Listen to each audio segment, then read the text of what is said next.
Olá, queridas alunas e queridos alunos. Vamos então trabalhar com vocês hoje a questão de perícias de manchas e DNA, já que uma série de manchas podem ser encontradas na cena de morte. Não falamos cena do crime porque pode ser suicídio. Suicídio não é crime. Ninguém vai ser condenado por suicidar-se. E a questão também do que nós encontramos na cena de morte, então. Quais são as manchas, pelos, manchas possíveis de detectar na cena de morte? O que nós encontraríamos? O que vocês pensariam em verificar os fatos, logicamente, o que aconteceu, o lugar dos fatos? Vimos lá no nosso encontro passado os 6 Ws e um H da criminalística. Mas os fatos, como é que aconteceu, a questão da asfixiologia, a importância de contar os fatos da asfixia. Aliás, esse rapaz que foi morto pela polícia lá em Minneapolis, no Minnesota, foi asfixia, né? O joelho do policial sobre o corpo, né? O George Floyd, o joelho do policial no pescoço. Você faz isso com o pior criminoso que exista, pelo amor de Deus. A pessoa tem direito à defesa. Eu não posso pré-julgar e matar uma pessoa que cometeu o delito que tenha cometido. A pessoa tem direito à defesa, para saber dos fatos realmente, o que aconteceu. Então, na cena de morte, é preciso verificar o que aconteceu, quais são os fatos encontrados. Manchas de sangue, sinais documentais. É lógico que aqui o corpus probatório é muito forte, que tem filme do policial com o joelho no pescoço da vítima. Então, como estava a posição do corpo, sangue, sêmen, urina, fezes, todas as secreções humanas vão ser pesquisadas na cena de morte. Os americanos gostam de chamar de cena do crime, CSI. Eu visitei alguns CSIs lá nos Estados Unidos e interessantíssimo, né, como eles têm um procedimento das equipes. Uma equipe fica 3 meses na coleta de digital, outra fica 3 meses na confecção do DNA. Então, outros colocam as câmeras de filmagem no local onde aconteceu o crime. Então, é interessantíssimo isso, como eles têm essa proposição de verificação dos fatos. O que aconteceu? E, lógico, quanto mais cedo você conseguir verificar o fato, mais precoce você vai ter informações sobre o crime. Então, manchas de sangue, sêmen, urina e a coleta do DNA. Isso é fundamental. Até no chiclete você tem DNA, né? Chiclete mascado, restos alimentares, canudo né, suco para você utilizar, restos de alimentos ali. Os talheres podem também conter restos de DNA. Colarinho, que é a gola do colarinho, né? Quando a pessoa faz esse movimento, ficam restos de células, não é verdade? Quando urina, a uretra elimina também células, então na urina posso coletar DNA também, todas as secreções humanas. Então, fundamental em casos de morte, cena de morte, é detectar o crime. Há uma semiologia do crime. Semiologia é uma palavra grega, semio quer dizer sinais, semiologia do crime, semio, né? O que aconteceu, então é importantíssimo o médico estar preparado para, no local dos fatos, saber o que houve. Diz que a esposa do policial pediu o divórcio. Bom, é um problema pessoal dela, mas realmente é uma pessoa difícil de ligar ao racismo, né? Essa questão da raça, né? O Ottolenghi diz que Ottolenghi é discípulo de Lombroso, são 5 raças, 5 etnias. Caucasiano, caucasoide, né? Que é o europeu, tem vários tipos de europeus, caucasoide. O negroide, que é o africano, o mongólico, o asiático, o australoide, o australiano, o aborígene, e o indiano. Mas essa classificação também é um pouco racista, porque a visão eugênica do Francis Galton, que é primo do Darwin, tinha uma percepção eugênica, ele gostava da visão de eugenia, de raça superior. Tenha paciência, não existe raça superior, né? Quem visitar o Museu de História Natural lá de Washington, que vale a pena visitar, um museu interessante, mostra bem essa questão dos primatas da nossa evolução, né? do homem de Miquena, que eu já mostrei para vocês, mas lembrar que os humanos modernos, 99,9%, são geneticamente similares. A nossa espécie é Homo sapiens. Não há outra possibilidade. Homo sapiens, todos os humanos que estão no planeta hoje, claro que tem componente genético em nome de Neandertal, de Cro-Magnon, mas o Homo sapiens domina a espécie aqui no planeta, tá certo? Somos todos Homo sapiens.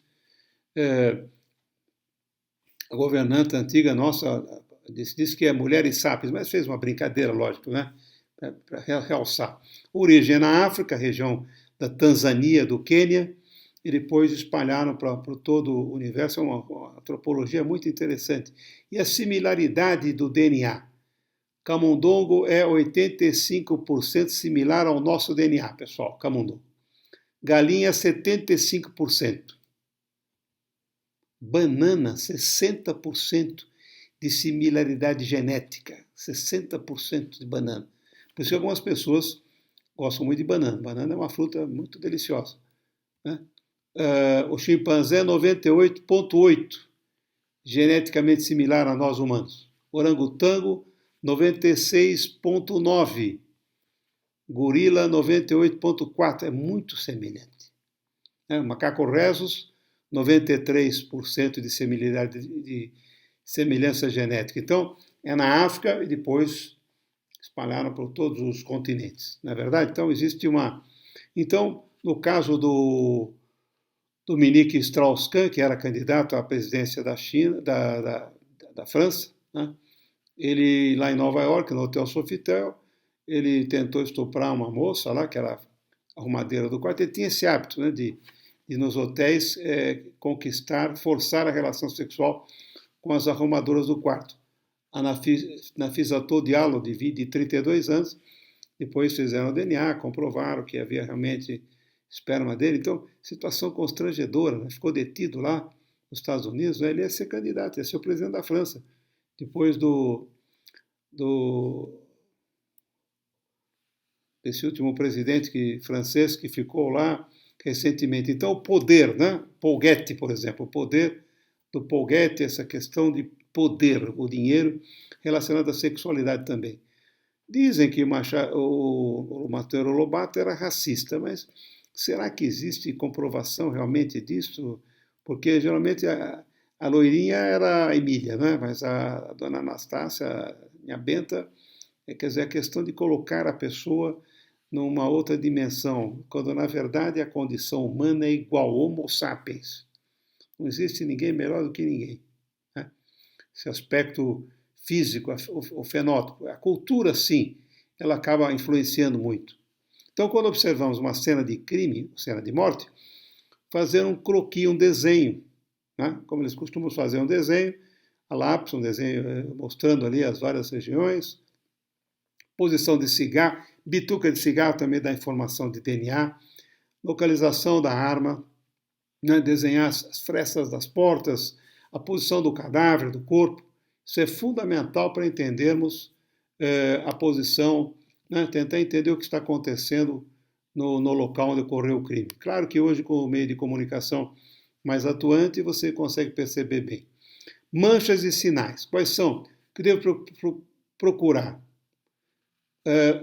Sangue nas pessoas, no local, nos instrumentos, usar luminol, principalmente o luminol, que vai mostrar aquele verde brilhante, né? No local, no soalho, inclusive nas juntas e frinchas de portas, as paredes, sifão de pia. É interessante tirar o sifão, porque se a pessoa comete delito, vai lavar as suas mãos e fica resto de sangue, né?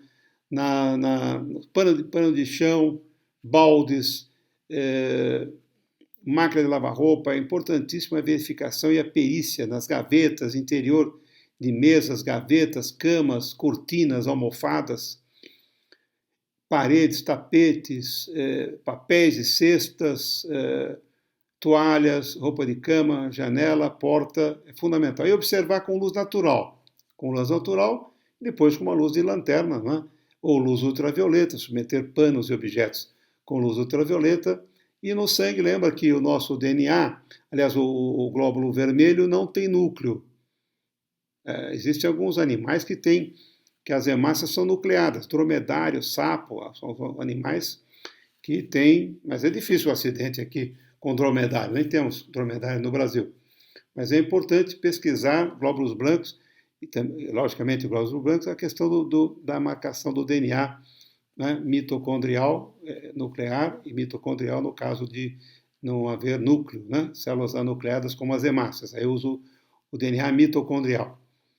Mas lembrar de observação também nas pessoas, mormente no suspeito, né, cabelo, barba, espaço subungueal, que é muito comum a pessoa, às vezes lesões de defesa, ter restos, tentar agarrar a pele da pessoa, então restos na roupa externa, virar os bolsos pelo avesso para ver se tem sangue, se tem algum material, examinar lenços, né? Então a luz ultravioleta é denunciadora de sangue, mesmo na roupa lavada. Nos instrumentos, logicamente, no corpus instrumental, lembrar sempre que o corpus delicti é formado corpus criminis, corpus instrumentorum e corpus probatorum. Sempre lembrar disso. Lembrar no instrumento, tentar encontrar o instrumento, né? Arma branca, às vezes a lesão também, a alcagueta, quando a pessoa corta no pescoço, uma delação, né? Alcagueta, aquele dedo duro, a pessoa que conta o fato ocorrido, então, geralmente as lesões podem ocorrer dessa forma. Algumas às vezes instrumentos de ocasião, quando a pessoa utiliza, às vezes, varal do quintal, um instrumento de ocasião, encontrado ali naquele momento. Agora, a arma de fogo não sangra. Se encontrar sangue na arma de fogo, na arma, geralmente a pessoa tenta, às vezes, machucar ou cutucar com a ponta do revólver no local do ferimento, então também são sinais importantíssimos, né, que haja esse tipo de lesão. Nos panos, nas portas, nas escadas, nos espaços de carpetes, tapetes, não é verdade? A quantidade de sangue perdido, né? Sangue pode ser de origem nasal, epistaxe, hemoptise, hematêmese, né? Sempre interessante observar de onde é o sangue, se é sangue com tosse, se é sangue do ouvido, se teve a lesão, se tem sangue nas fezes, todo esse aspecto é importantíssimo observar. A quantidade de sangue perdido, às vezes sangue pisado na própria garagem, quando o carro passa por cima do sangue, deixa marcas características. Pode ser fotografado e também coletado, né, com material apropriado, a presença de sangue e fotografado. Cristais, sangue sempre tem aqueles cristais chamados cristais de Teichmann, típicos do sangue humano, né? E no local, como no caso que eu estou mostrando para vocês, os slides, aqui, a cena do crime do O.J. Simpson, que matou a sua ex-mulher, a Nicole Simpson. Você via lá o sangue no todo o corredor, corpo dela lá na frente, na casa, né? A pesquisa da impressão digital, fundamental, coleta do material digital. Então, retrato falado pode ser também importante, coletar o material, tentar. Os americanos usam muito aquela filmadora, né? Webcam. Aconteceu um crime no local, eles colocam aquelas webcams, às vezes 18 máquinas filmando ao mesmo tempo aquele quarteirão todo aconteceu, porque geralmente o criminoso passa várias vezes pelo mesmo local onde ocorreu o crime. E às vezes ele vai, é muito frequente ir também no velório, vai assistir, vai ver o corpo, então também é preciso por isso que a semiologia do crime é fundamental, entender o que aconteceu, né, no local. O pai da criminalística, o Hans Gross, pai de um famoso médico, amigo do Jung, ele trabalhava muito essa questão ele que inventou aquela caixa de cena do crime, quando ele levava uma caixa, uma mala com os apetrechos para ele poder visualizar e coletar o material. Ele era promotor lá em Graz, na Áustria, depois virou juiz, escreveu um livro muito importante sobre a investigação criminal, já que ele, como juiz, tinha problemas, às vezes, de comprovar os fatos. Então, a criminalística trabalha a questão probatória do crime, o que aconteceu. Claro que ao chegar na cena do crime ou da morte e verificar um corpo, como o caso aqui da Vivian Scheiner, que foi morta pelo Nathaniel Cole, esse assassino costumava amarrar as pessoas pelas pernas e fazia um nó característico, deixava marcas, nó característico. Coloração das manchas de sangue, recentes, vermelhas mais úmidas, ou acastanhada, ou castanha escura, né, com aspecto fendilhado, mais secas, o tempo da lesão, a idade das manchas, o grau de solubilidade, quanto mais recente, mais solúvel, né? A topografia das manchas de sangue, as formas, a colheita e a remessa, e lembrar dos cristais de Ludovic Carl Teichmann, cristais de Teichmann típico do sangue humano. Então, essa reação feita em laboratório vai observar os cristais de Teichmann típicos. Lá lembrar o tipo de sangue, né? Tipo O, A, P e AB, o mais frequente é o O e o A, o B 11% e o AB 4%. É interessante, né? Até nos testes de paternidade e investigação do tipo sanguíneo. Então, lembrar, como eu falei, se é sangue nasal, pistache, hemoptise, melena. Hemoptise é sangue com tosse, né? Tuberculoso, tosse, tem sangue. Pistache, sangue nasal. Claro que quando sangra o nariz, o que você faz? Nunca vai para trás, você engole o sangue e vomita. Aperta, né? Faz uma compressão com uma toalha ou com um lenço. Se é sangue do estômago, vomitado. Se é sangue digerido, melena, que é aquele aspecto de borra de café.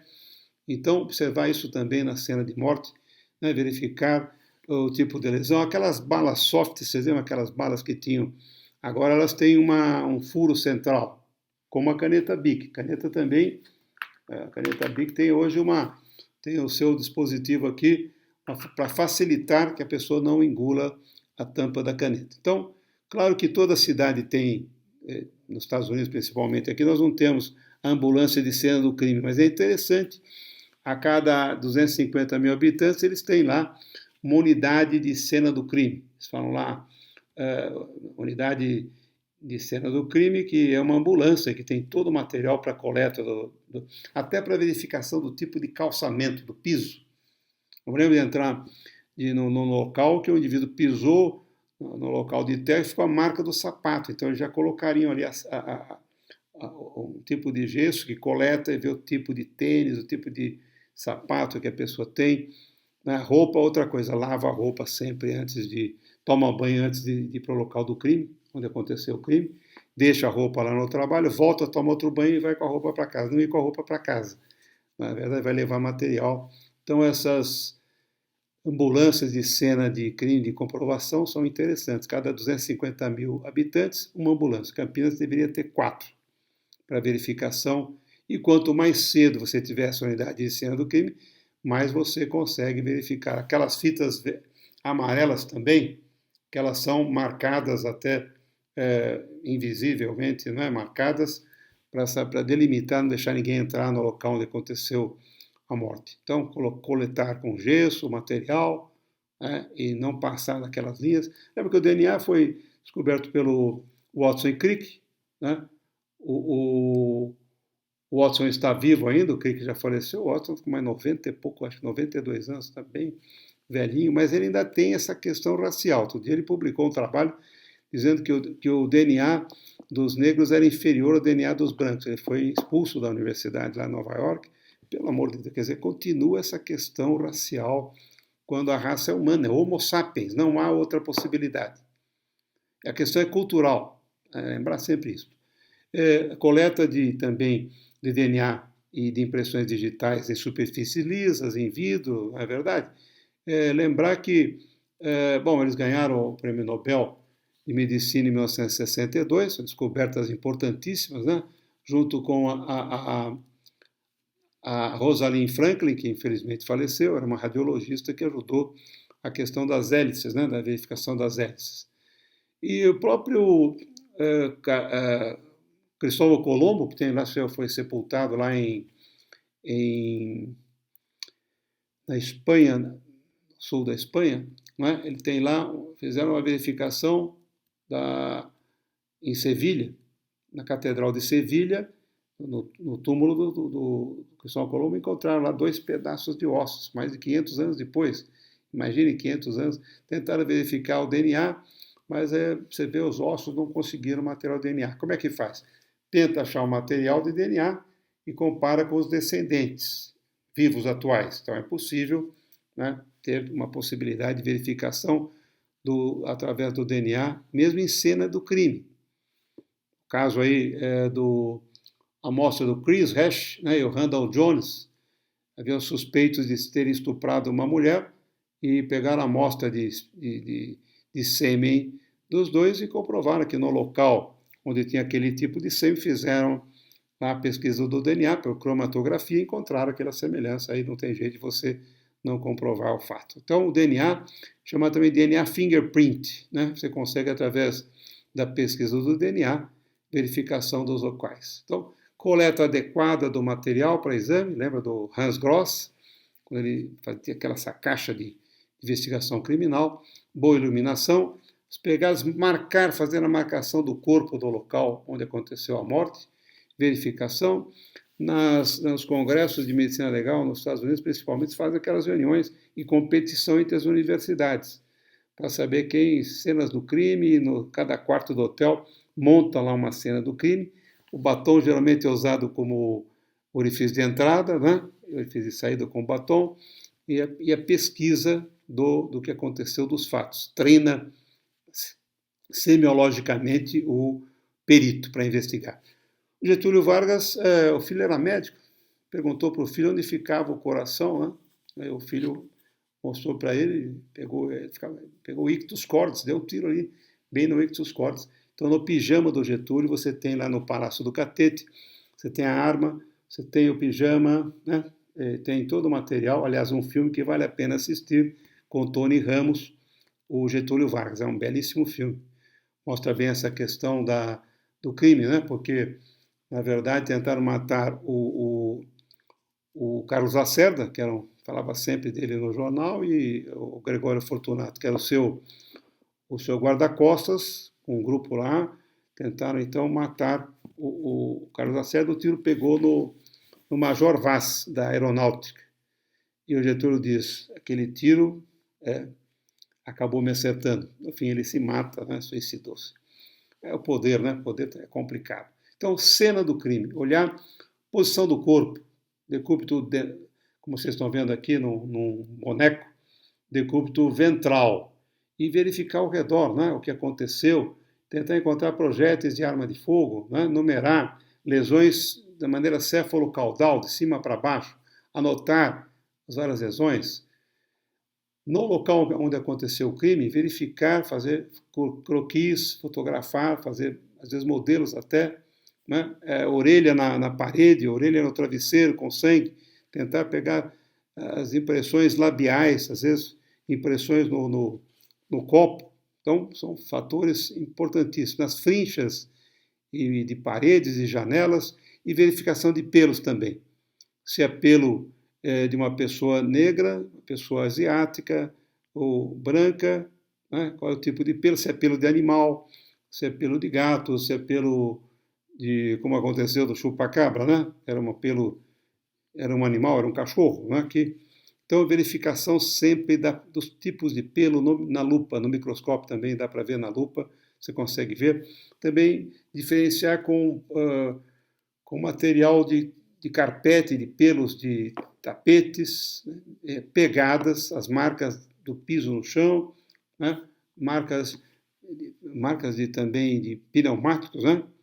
No caso aqui de Campinas, aconteceu da pessoa ser atropelada e ficar marcas do pneumático no corpo da pessoa, ou como aqui aconteceu no Mogiano, o indivíduo matou a pessoa, levou lá na linha de trem, e o trem passou por cima, mas a morte não foi ali, a morte foi em outro lugar, porque não havia sangue no local onde o trem passou por cima. Roda de trem é corto-contundente, instrumento corto-contundente, como vocês estão vendo nessa imagem que eu estou mostrando para vocês. Lembrar também da importância do tipo de marcas, né? Lembra que o tipo de pneumático, o Thomson foi um dos que inventou essa questão, porque ele ia passar perto da casa dele uma carroça que fazia um barulho muito grande, ele coloca em volta dessa roda de ferro uma borracha, né? Tá certo? O Dunlop inventou aí o pneumático, né? Então, isso foi uma evolução grande. Então, dá para saber o tipo de pneumático, o tipo de pneu, né? O tipo físico da pessoa, normolíneo, longilíneo, brevilíneo. Aspectos psicológicos também são fundamentais. Não dá para separar o físico do psicológico, está junto na pessoa, né? Aquela história da pessoa, né? Quando você coleta a história de uma pessoa, você vê todo o aspecto físico, psicológico. O Nietzsche perdeu o pai com 5 anos, o pai teve um acidente, um problema cerebral, marca a criança. O Fernando Pessoa também perdeu, o pai faleceu com 6 anos. Então, na história clínica, na observação da pessoa, de qualquer pessoa, né? A história pessoal, ela é muito interessante na investigação também criminal.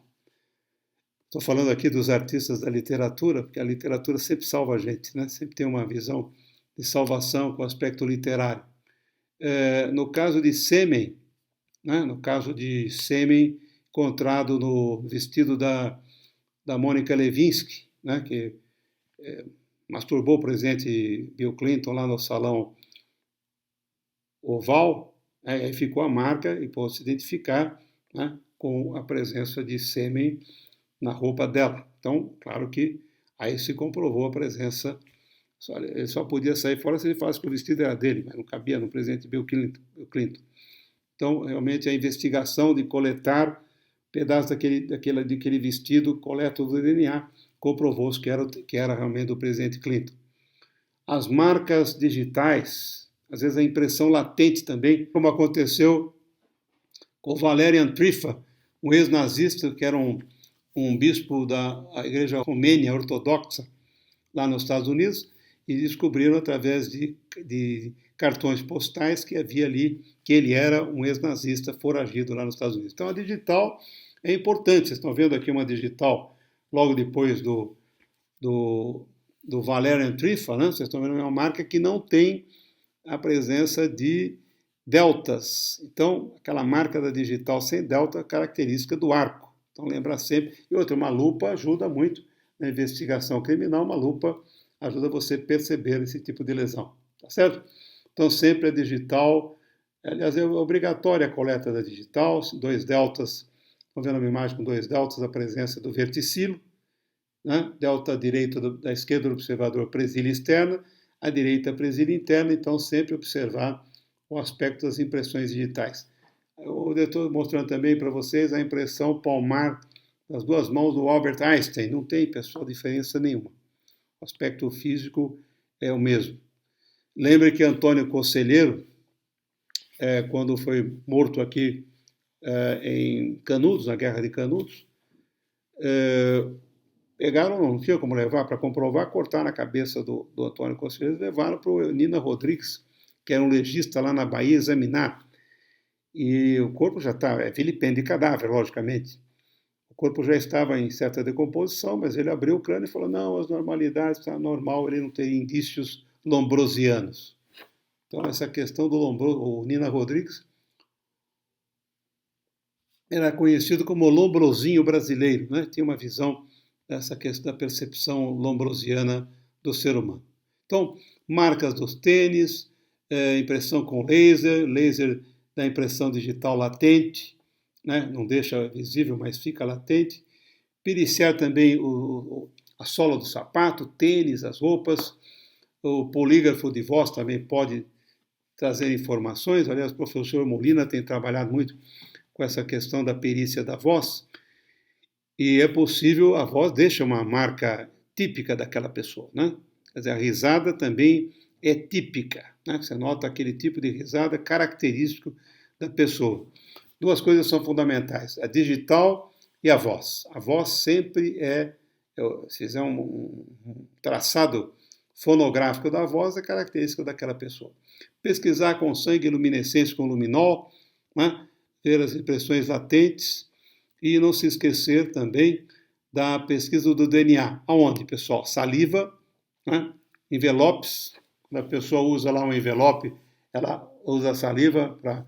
Ninguém manda mais carta, né? Mas selo, ponta de cigarro, sangue, as hemácias, a questão mitocondrial, sêmen, cabelo, né? Perícia do cabelo, células da bochecha, qualquer fluido corporal que contenha células nucleadas, urina também, né? Roupas, lembrar que colarinho você deixa os restos, ao mexer no colarinho deixa restos de células no pescoço, chicletes, urina, alimentos e objetos utilizados, roupas íntimas, sutiã, calcinha, todo esse material é possível coletar o DNA. Posição do cadáver, do corpo, verificação dentária também, importantíssima, perícia odontológica em queimados, principalmente, investigação da arcada dentária, e aquele aspecto de reconstrução é artístico. No caso do Mozart, que morreu lá na Áustria, enterraram o Mozart numa vala comum, pegaram a cabeça do Mozart e tentaram fazer uma reconstrução do Mozart, né? Claro que é uma reconstrução artística, que ninguém sabe como é que foi o Luiz de Camões. É artístico isso aqui, ninguém tem ideia como é que foi o Luiz de Camões, né? É uma ideia artística, tá certo? O artista coloca um pouquinho mais de massa para mostrar, mas não há comprovação que ele era realmente daquela forma, né? Agora, fibras e pelos, importante ver se é fibra de tecido, de carpete, se é pelo, né, caucasoide, mongólico, negroide, então é possível saber o tipo de pilificação, se é cervo, se é gato, se é cachorro, né?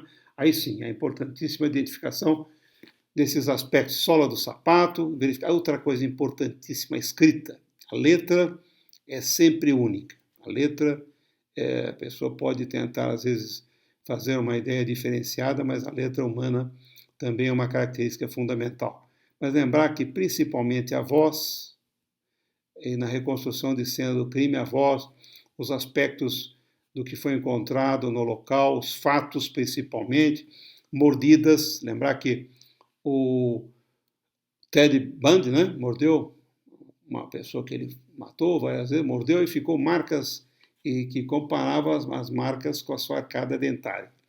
Então, importantíssima a verificação do aspecto do fato que aconteceu. Lembrar sempre do fato. O que aconteceu? O que houve? Onde estava a pessoa? Lembrar que nós falamos dos 6 Ws e 1 H. Quem, onde, quando, como, qual, o que, por quê e como foi o fato. Então,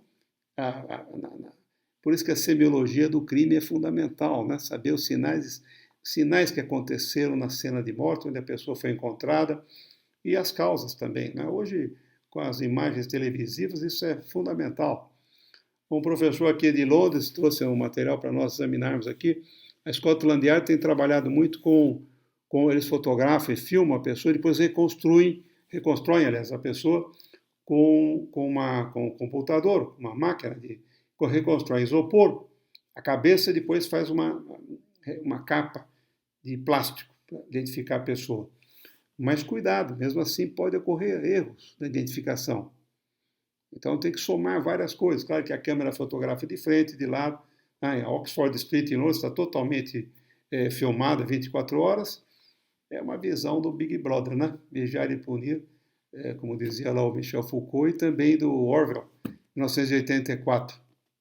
Então eu acho que é importantíssimo ficarmos atentos. Infelizmente o crime, como diz o Franz von Liszt, acompanha o homem como sombra. A coisa acontece todos os dias. Vocês notam que a televisão e os jornais são uma fonte de crimes, é uma coisa terrível, né? O homem esquece do tripé de formação da civilização ocidental. O tripé é formado por quem, pessoal? Jerusalém, Atenas e Roma. Jerusalém com a sua, né, com a cultura hebraico-cristã, a ética hebraico-cristã, filosofia grega em Atenas e Roma com as suas instituições tão importante, não é verdade? A questão da instituição da educação. O que seria da educação num país como o nosso se não houvesse as instituições cristãs? Como é que seria a educação? Principalmente a católica, porque o Brasil já começa com a educação católica. Padre Manuel da Nóbrega e José de Anchieta. José de Anchieta era primo do fundador dos jesuítas, né? Como é que chamava? O Santo Inácio de Loyola, e o Manuel da Nóbrega, português também, lá de Trás-os-Montes, uma cidadezinha chamada Alijó, no interior de Portugal. Imagine, hoje eu conheci Alijó, lá no Trás-os-Montes de Portugal, é um local pequeno, perto de São Mamede da Ribatua, pequeno lugar. Hoje, imagine em 1580, né, quando eles se organizaram para vir para cá. Então, nós estamos formando, né? O processo educacional envolve, logicamente, visão ética, filosófica. A medicina é uma filosofia, ela vem da filosofia. Na verdade, é uma postura filosófica. E claro que a semiologia ajuda a pesquisar as cenas de morte, a investigação criminal, sangue, sêmen, saliva, leite materno, todas as secreções humanas podem ser encontradas e também resquícios de voz, resquícios de percepções de outras maneiras. Eu acho que é cada vez mais complexa a questão de identificação, mas é uma maneira de entender também o homem na sua complexidade. Tá certo? Então, um abraço para vocês, felicidades, até a próxima, até o nosso próximo encontro. Um abraço, pessoal, muito obrigado.